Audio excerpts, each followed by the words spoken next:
What should the Chicago Bulls' biggest focus be over the final 27 games? We're going to talk about all that more in today's episode of the Chicago Bulls Breeze. Let's go.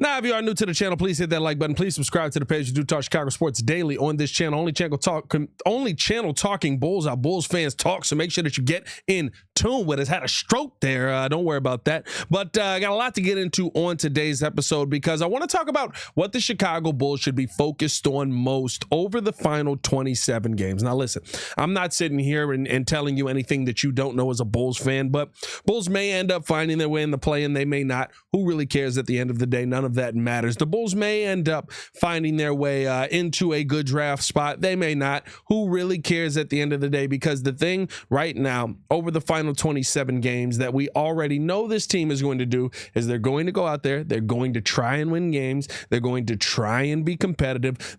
All the things that AK has said about this team, that is what we expect to see from this Bulls team over the final 27 games, right? It's no surprise who they are, who they're trying to be. They are not trying to lose games. They are not trying to tank. They are not trying to be out of the plan. They are not trying to have worse a bad outcome this season, right? They want to win as many games as possible.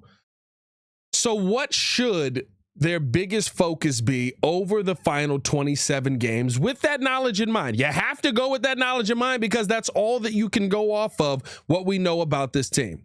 And to me, your biggest focus needs to be, what is Matas Buzelis?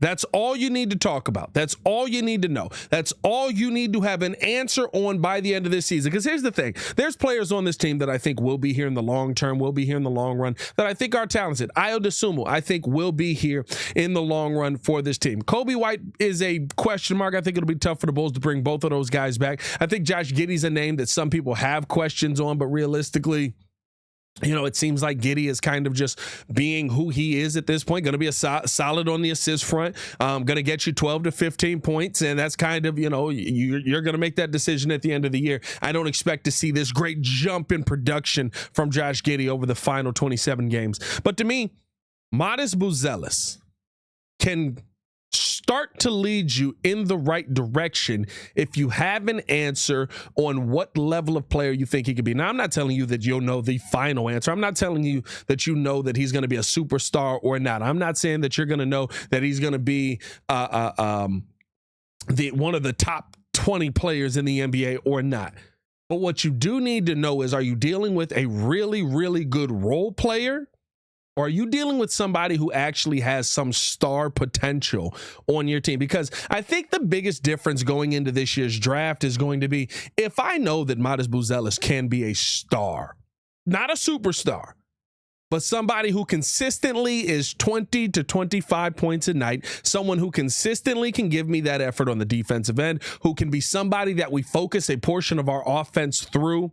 That, to me, is very important as you head into the draft because it may change a direction that you want to go. Now, you're going best player available wherever you end up sitting, right? And it seems like the Bulls are going to fall somewhere in that 9 to 10 range right now. It seems like this is a curse for the Chicago fan base over the last few years. We just stay around that 7, 8, 9, 10 range. But the conversation, I think, changes if you're sitting at 10 and somebody like a Danny Wolf is available, who will start our draft breakdowns on some of these players and kind of keep up with what's going on with them in college during the March Madness tournament and how they could fit here with the Chicago Bulls. Going to be something that we do on this channel moving forward because it's tough to sit here and go, and the Bulls lose another game on this one. But to me, right, and let me know in the comments below how you guys feel on this, right? If you have an answer on Matas Buzelis, hit that like button. To me, you go into the draft looking at somebody like a Danny Wolf saying, wow, we've got this 7-foot asset. That means we can move Modest to the 3 or maybe leave him at the 4. We can have Danny Wolf here at the 5. He can get his own shot. Modest can get his own shot. Now we've got a foundation for us to build around. Now you're not looking for whatever that position you think Modest is going to play in the long run will end up being. If you've got somebody out there, right, who it just seems like fits what you are looking to do, but maybe you're looking at someone who's the same position as Modest and going, yeah, but we got to get this guy who's kind of in that same mold because we think he can be a star versus Modest. Like, it just changes kind of in my mind how you approach building your team moving forward. Is Modest a piece you build with, or is Modest a piece that you can build around? And I'm not saying everything is built around him, right? But you're going to have pieces that are members of this core.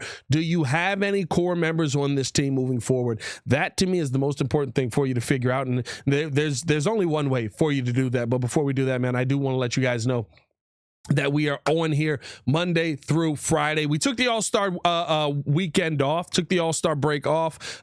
Said once the Bulls get back playing, we're going to get back to posting. And so here we are. We're back at it again. So stay tapped in with this, man. We usually do live calls, live reactions, watch parties. Not sure if we'll do one tonight, but I will keep you updated with that on the channel as well. Also hit that like button, subscribe to the page if you have not done so. All right, bet.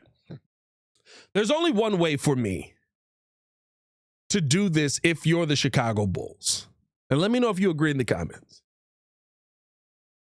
And it may ruffle some feathers here, but there does need to be a concerted effort to get Modest more shots. When you look at what he's done in his time as a starter, when you look at what he's done in his time as somebody who is playing more minutes, right? He's played at minimum 20 minutes, in 9 of the last 10 games before the All-Star break. Last game not playing 20 minutes was that Philadelphia 76ers game where he went 6 points, 2 for 2. In that time, he's taken 5 shots, 9 points. He was still coming off of the bench then versus the Nuggets. He's taken 6 shots, 12 points versus the Celtics. He's taken 8 shots, 12 points versus the Raptors. Taken 9 shots, 12 points versus the Pistons. Taking 10 shots. This is his first start here versus the Miami Heat. 24 points. Taking 10 shots, 14 points, 4 for 10, tough shooting night. Taking 10 shots, 16 points versus the Warriors. Taking 7 shots, 12 points versus the Pistons. And then taking 12 shots, 11 points versus the Pistons. It's time to see what this young man can do. I need to see him in that 18 to 20 shot range. I'm sorry if that ruffles feathers. I'm sorry if you have to start drawing up plays for Modest Buzelis, but you know what everyone else is. Coby White is a good scorer that is going to be inconsistent at times. Ayo Dosunmu is whatever you need him to be in that moment. Josh Giddey's a facilitator. He is a pure point guard type of player. Lonzo Ball, pure point guard type of player, also gives you the effort on the defensive end. Nikola Vucevic is a walking double-double. We don't know if he's going to be engaged there. I have the answers on all of these guys that may be main pieces moving forward. Dalen Terry, Julian Phillips, fine names, not a part of the team. They're just not.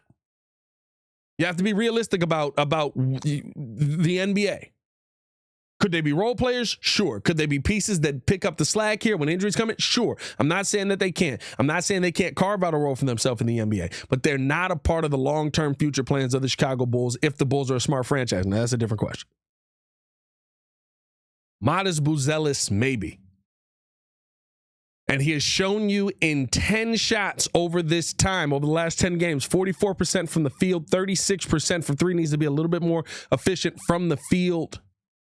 He's had some really good rebounding days. He's had some up and down rebounding days. Best game was versus the Raptors. Worst game, kind of what we saw versus the Pistons over the last couple of days. Also shot the basketball horribly in those last 2 games, which kind of brings the percentages down as well.